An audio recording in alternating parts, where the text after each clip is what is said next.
Selama lebih dari 2000 tahun ini, ajaran Buddha telah membawa manfaat bagi banyak orang.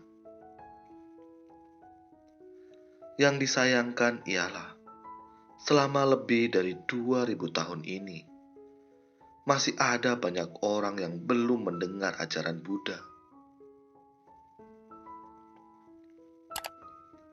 Suatu hari, saat berjalan bersama sekelompok anggota Sangha, Buddha tiba-tiba membungkukkan badan, mengambil segenggam tanah, dan bertanya kepada mereka, "Tanah di tanganku ini, atau tanah di Gunung Semeru yang lebih banyak?"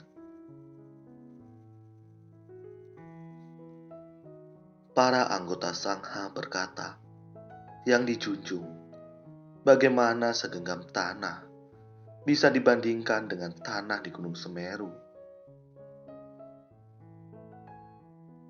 Buddha lalu meletakkan tanah di tangannya dan berkata, "Murid-muridku, setelah sekian lama berada di sisiku, berapa banyak ajaran yang telah kalian pelajari?"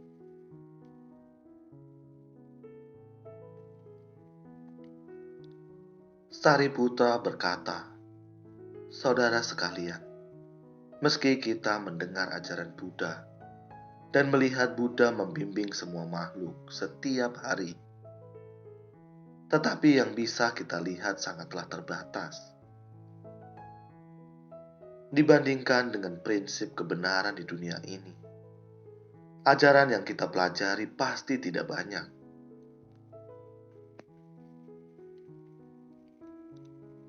Buddha bersukacita mendengarnya dan berkata kepada para anggota Sangha, "Apa yang dikatakan oleh Sariputra memang benar. Meski kalian mendengarkan ajaranku dan melihatku membimbing makhluk lain setiap hari, tetapi sejauh apa kalian bisa memahaminya?"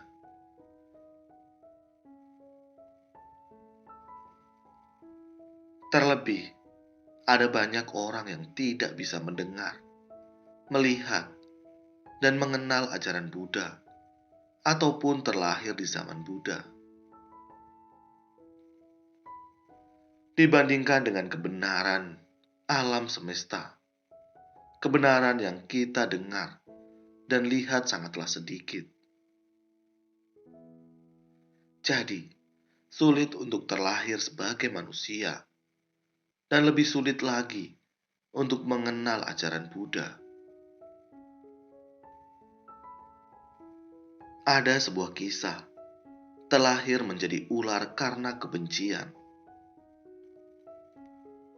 Suatu hari, usai makan, seorang biksu mencuci mangkuknya dan menyimpannya.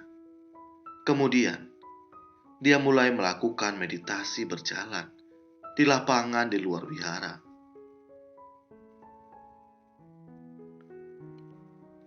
Dia berjalan ke bawah sebatang pohon, duduk di sana, dan mulai bermeditasi. Tiba-tiba, dia mendengar yang Arya. Dia mendengarnya beberapa kali. Meski dia masih berada di tengah meditasi, suara tersebut berhasil menarik perhatiannya. Dia melihat seekor ular piton yang sangat besar terus mendekatinya.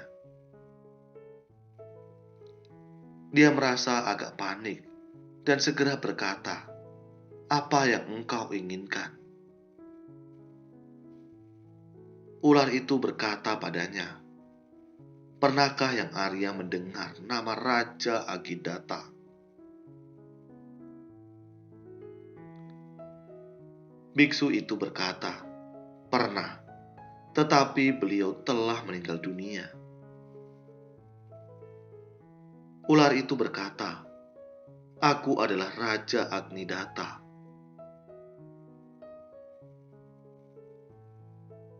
Biksu itu berkata, "Ini mustahil. Raja Agnidata adalah seorang umat Buddha yang selalu memberi persembahan kepada Buddha dan Sangha. Bagaimana mungkin beliau terlahir menjadi seekor ular piton?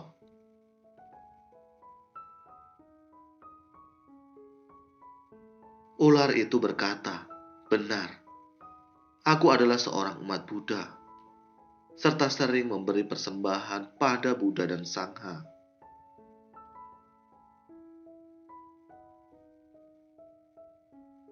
Saat aku sakit berat dan sekarang, pelayanku sedang mengipasiku, tidak sengaja menjatuhkan kipas di wajahku.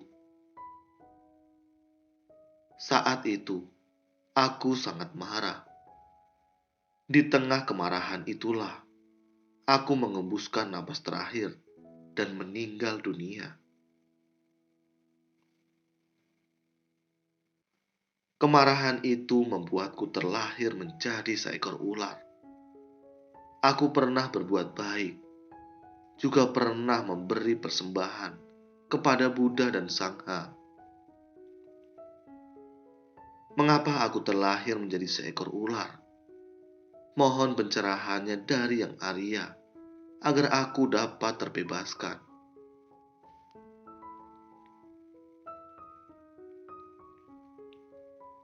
Biksu itu berkata, "Sayang sekali, meski memberi persembahan kepada Buddha dan Sangha, serta berbuat baik, tetapi engkau tidak mendengar Dharma.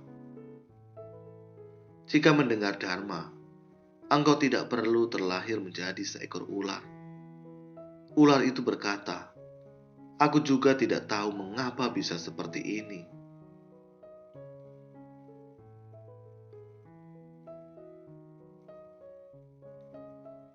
Biksu itu lalu berbagi dengan ular itu tentang penderitaan. Sebab penderitaan, lenyapnya penderitaan, dan jalan menuju lenyapnya penderitaan secara mendetail. Lalu, ular itu pergi dengan penuh sukacita. Sebulan lebih kemudian, tiba-tiba angin bertiup di vihara. Bunga-bunga juga berjatuhan dari langit di hadapan Buddha dan para anggota Sangha. Seorang dewa muncul dan bersujud di hadapan Buddha. Dewa itu berkata, "Terima kasih kepada murid yang dijunjung, yang berbagi ajaranmu denganku, sehingga aku dapat memahaminya, bertobat, dan terbebas dari kehidupan sebagai ular."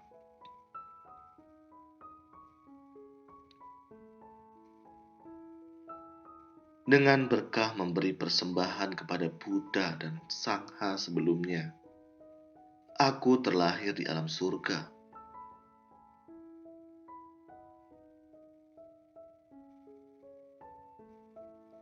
Aku datang untuk mengungkapkan rasa syukur.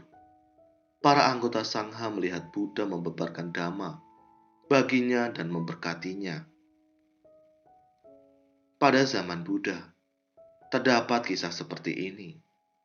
Jadi, sulit untuk terlahir sebagai manusia, tetapi sangat mudah untuk terjatuh ke alam hewan.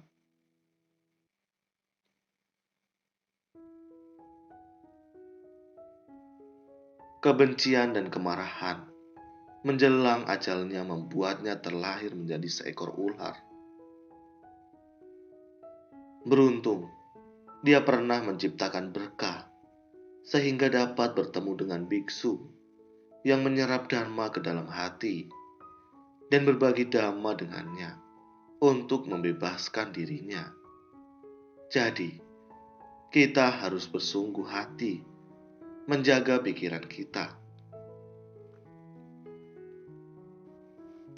Sulit untuk terlahir sebagai manusia, dan lebih sulit lagi untuk mengenal ajaran Buddha. Kita seringkali dirintangi oleh tabiat buruk kita yang sulit diperbaiki. Kelengahan sesaat bisa membuat pikiran kita tidak terkendali.